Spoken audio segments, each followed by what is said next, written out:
BJP को लगातार चुनावी हार मिल रही है। लोकसभा चुनाव में हार मिली तो किसी तरह क्षेत्रीय दलों के साथ गठबंधन कर सत्ता में आ गई, लेकिन जनता ने उपचुनावों में बीजेपी को एक बार फिर सबक सिखा दिया। हार के बीच अब पार्टी नेताओं की बौखलाहट सामने आ रही है और इस बौखलाहट में पार्टी अध्यक्ष जेपी नड्डा ने ऐसा बयान दे दिया जिससे मोदी सरकार को समर्थन दे रहे नीतीश कुमार और चंद्रबाबू नायडू का भड़कना तय माना जा रहा है। बीजेपी लगातार चुनाव हारती जा रही है। लोकसभा चुनाव में पार्टी को बहुमत नहीं मिला। उसके बाद हाल ही में 7 राज्यों की 13 विधानसभा सीटों पर उपचुनाव हुए तो उसमें भी उसे करारी हार मिली।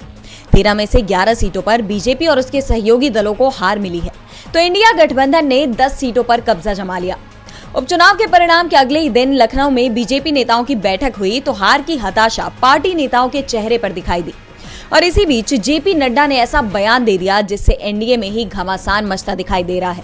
जेपी नड्डा ने पार्टी नेताओं से कहा कि बीजेपी को छोड़कर किसी भी पार्टी की विचारधारा नहीं है, वो मौका देखकर किसी से भी गठबंधन कर लेती है।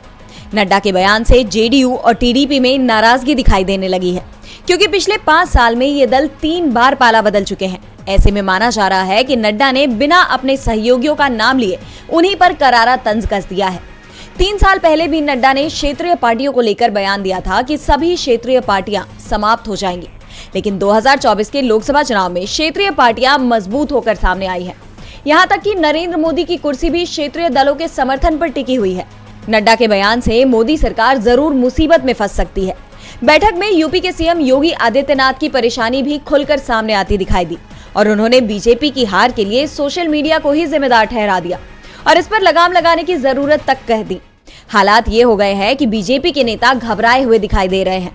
उन्हें लगने लगा है कि मोदी सरकार ज्यादा दिन नहीं चलेगी तो यूपी में भी 2027 में बदलाव तय है।